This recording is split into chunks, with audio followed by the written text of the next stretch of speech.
Vice chancellor registrar പോരിൽ Kerala സർവകലാശാലയിൽ ഭരണസ്തംഭനം. Vice ചാൻസലറുടെ ഒപ്പിനു വേണ്ടി കാത്തുനിൽക്കുന്നത് 2500 degree സർട്ടിഫിക്കറ്റുകളാണ്. നിരവധി അക്കാഡമിക് കോഴ്സുകളുടെ അംഗീകാരത്തിനുള്ള ഫയലുകൾ തീർപ്പാക്കാനുണ്ട്. ഉമേഷ് ബാലകൃഷ്ണൻ വിശദാംശങ്ങളുമായി. ഉമേഷ്, കഴിഞ്ഞ ദിവസങ്ങളിലൊക്കെ നമ്മൾ നിരന്തരം പറഞ്ഞുകൊണ്ടിരുന്ന ഒരു കാര്യമാണ് ഈ ഭരണസ്തംഭനത്തിൽ ബലിയാടാകുന്നത് വിദ്യാർത്ഥികളാണ് എന്നത്. ഇപ്പോൾ എത്രയൊക്കെ സർട്ടിഫിക്കറ്റുകൾക്കൊക്കെ ഇനി ആവശ്യക്കാരുണ്ട്, എത്ര സർട്ടിഫിക്കറ്റുകൾ ഒപ്പിട്ട് നൽകാനുണ്ട് എന്നതിൻ്റെയൊക്കെ വിവരങ്ങൾ ഓരോ ദിവസവും പുറത്തു വരുന്നു.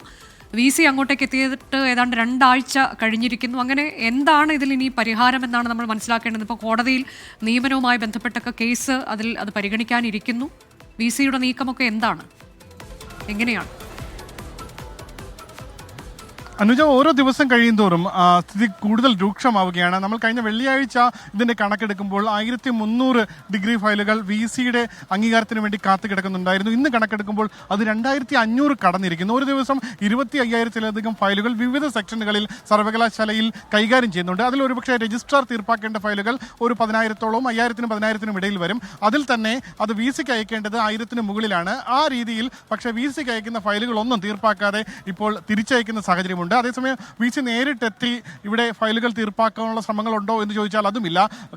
15 ദിവസം എന്നത് പൂർത്തിയാവുകയാണ് VC തിരുവനന്തപുരത്തെ സർവകലാശാല ആസ്ഥാനത്ത് എത്തിയിട്ട്. എന്തായാലും സ്ഥിതി രൂക്ഷമാണ്. നിലവിൽ നിരവധി പ്രശ്നങ്ങൾ സർവകലാശാലയും അഫിലിയേറ്റ് ചെയ്ത കോളേജുകളും നേരിടുന്നുണ്ട്. കാരണം ഈ അഫിലിയേറ്റഡ് കോളേജുകളിൽ ഇപ്പോൾ 4 വർഷ ഡിഗ്രി കോഴ്സുകൾ ആരംഭിച്ചപ്പോൾ ഓരോ കോളേജുകൾക്കും അവരുടേതായ രീതിയിൽ ചില കോഴ്സുകൾ അധികമായി ചേർക്കാൻ കഴിയുന്ന ഒരു അനുവാദമുണ്ട്. പക്ഷേ അത് പരീക്ഷ നടത്തുന്നതിന് മുമ്പ് സർവകലാശാലയിൽ അയച്ച് അതിന് അംഗീകാരം വാങ്ങണം. അത്തരത്തിൽ അംഗീകാരം നേടേണ്ട നിരവധി ഫയലുകൾ ഇവിടെ എപ്പോഴും കെട്ടിക്കിടക്കുന്നു. അതായത് വരും ദിവസങ്ങളിൽ വിദ്യാർത്ഥികൾക്ക് ഒരു മിഡ് ടേം അല്ലെങ്കിൽ ഒരു സെമസ്റ്റർ എക്സാം എല്ലാം നടത്താൻ തീരുമാനിച്ചാൽ പോലും അതിന് മുമ്പ് ഈ കോഴ്സുകളുടെ അംഗീകാരം വാങ്ങണം. ഈ ഏതെങ്കിലും ഒരു ചെറിയ മാറ്റം പോലും കോഴ്സിന് വരുത്തിയാൽ പരീക്ഷ നടത്തിപ്പിന് മുമ്പ് സർവകലാശാലകളിൽ നിന്ന് ഒരു അംഗീകാരം വാങ്ങുക എന്നുള്ളതാണ് നിയമം. അത്തരത്തിൽ ഈ പഠിച്ചുകൊണ്ടിരിക്കുന്ന വിദ്യാർത്ഥികളെ നേരിടുന്ന പ്രശ്നങ്ങളും നിരവധിയാണ്. അത് കൂടാതെയാണ് അധ്യാപകർക്ക് നേരിടുന്ന പ്രശ്നങ്ങൾ. അധ്യാപകർ കരിയർ അഡ്വാൻസ്ഡ് പ്രോഗ്രാമിന്റെ ഭാഗമായി പലപ്പോഴും മറ്റ് സർവകലാശാലകളിൽ മറ്റ് സ്ഥലങ്ങളിൽ പഠിക്കാൻ പോകാറുണ്ട്, മറ്റ് സെമിനാറുകൾക്ക് പോകാറുണ്ട്. അവയ്ക്കും സർവകലാശാലകളിൽ നിന്ന് അംഗീകാരം വാങ്ങണം. അതും VCയാണ് നൽകേണ്ടത്. അത്തരത്തിൽ അംഗീകാരത്തിനുള്ള അപേക്ഷകളും കുന്നുകൂടിയിട്ടുണ്ട്. ഈ സാഹചര്യത്തിൽ എന്ത് നടപടി രജിസ്ട്രാർ അടക്കം സ്വീകരിക്കേണ്ടത് എന്നുള്ളതാണ് നിലവിൽ ഇപ്പോഴും വ്യക്തമല്ലാത്തത്. കാരണം രജിസ്ട്രാർ ഈ വിഷയങ്ങളെല്ലാം നടക്കുമ്പോഴും K. സനൽകുമാർ ഈ സർവകലാശാലയിൽ എത്തുന്നുണ്ട്. രജിസ്ട്രാർ എന്ന നിലയിൽ ഇപ്പോൾ K. സനൽകുമാറിന് തന്നെയാണ് ഫയലുകളെല്ലാം എത്തുന്നത്. മിനി കാപ്പിന് ഫയലുകളൊന്നും എത്തുന്നില്ല.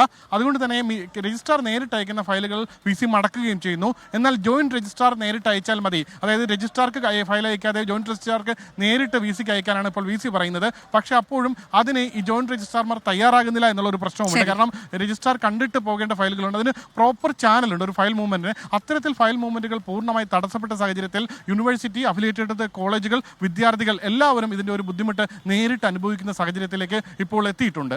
അതാണ് കേരള സർവകലാശാലയിൽ ഭരണസ്തംഭനം എത്ര രൂക്ഷമാണ് എന്നതിന്റെ വിശദാംശങ്ങളാണ് ഉമേഷ് ബാലകൃഷ്ണൻ നൽകിയത്.